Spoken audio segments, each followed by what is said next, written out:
You may have heard about the Ramsar Convention of Wetlands, and you probably have called it the Ramsar Convention with capital letters and later wondered what does each letter stand for? But the Ramsar Convention on Wetlands of International Importance carries its name from the city where this multilateral environmental agreement was signed back in 1971. While John Lennon was imagining all the people living life in peace, environmentalists were laying the groundwork for the wise use of wetlands. You probably have visited a Ramsar site, which is a designation dedicated to wetlands of international importance based on their ecological character. If you haven't, we encourage you to go visit one. Not right now though, just finish this video first. The Ramsar Convention on Wetlands aims for the conservation and wise use of wetlands at the local, national, and international levels through actions that contribute to sustainable development. You can learn more about the Convention on Wetlands through their website or the introductory course to the Ramsar Convention on Wetlands hosted by the Inform MEA platform. The link is shared in the description. For now, we're going to lift the lid on the COP and how you, a civil society member, independent conservationist, or activist, can have an impact. The Convention on Wetlands has 5 organs to work on its goals: the Secretariat, COP, the Standing Committee, the STRP, and Ramsar Regional Initiatives. So the Secretariat is both the team and the headquarters of the Convention on Wetlands. The Secretariat coordinates the global effort to protect wetlands by supporting the countries signed up to the convention, which are technically called the contracting parties. The Secretariat manages key meetings, maintains the list of Ramsar sites, and promotes education and collaboration. The role at the COP is to organize and coordinate the event, provide technical and policy support, facilitate decision-making, manage communication, and ensure follow-up actions are implemented effectively. But remember, they're just one part of what makes up the convention. COP stands for the Conference of the Parties. It's the policy-making organ of the convention and the meeting where all contracting parties meet. During the COP, the contracting parties get together to decide on the direction of the policies that advance the wise use of wetlands. In theory, all 172 countries or contracting parties in the convention should attend COP. It happens every 3 years, which in the jargon is called a triennium. And the countries should implement new policies, report on their progress, and work on new resolutions in that 3-year gap. The host country for the COP rotates by region. The contracting parties have a space in each COP for their delegations.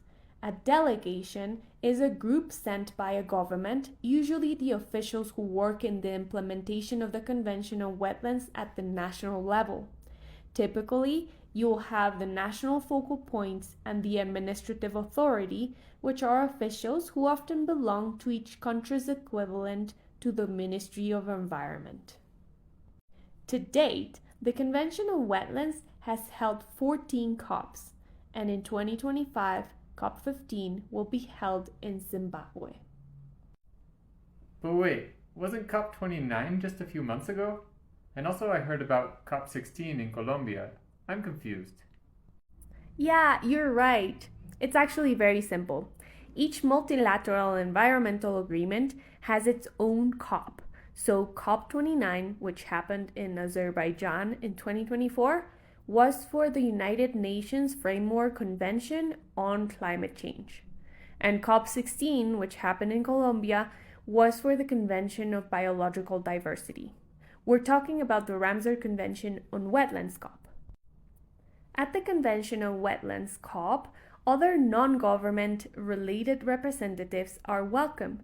For example, 6 global non-governmental organizations called the International Organization Partners, or IOPs, which are Ramsar's dream team, bringing expert advice, hands-on support, and global connections to help protect wetlands and promote the convention's philosophy of wise use. While they don't get a say in voting, that's strictly for the contracting parties, they are always there with expert advice to help guide the big decisions. Other NGOs who aren't IOPs are also welcome at COPs. These NGOs or networks can become observers of the Convention on Wetlands COP by formalizing their group with bylaws and filling up an application through the Ramsar Secretariat. This is the status of Youth Engaging Wetlands at the COP, for example. As observers, these organizations cannot vote on resolutions, but can attend sessions, make interventions, and engage in discussions. The convention has another organ, which is called the STRP, Scientific and Technical Review Panel. Think of this as the brainy sidekick of the Ramsar Convention, with experts from around the world who love wetlands so much they volunteer to give scientific advice. This is a team of academics, regional professionals, and observers from international organizations who make sure we've got the best science to keep our wetlands thriving. Experts from the STRP attend the COP as well and provide support in the decision-making process, but they are not representing their countries. Finally, the Ramsar regional initiatives are networks that focus on wetland conservation in specific regions, bringing together countries, experts, and organizations to tackle shared challenges. During a COP, they showcase their work, shared lessons learned, and push for decisions or funding that support wetland conservation in their regions. Now that you are familiar with the main organs of the Ramsar Convention and their role at the COP, you can follow the link in the description below for a deeper dive into what happens at a COP and how you can get involved in the decision-making process. Until next time.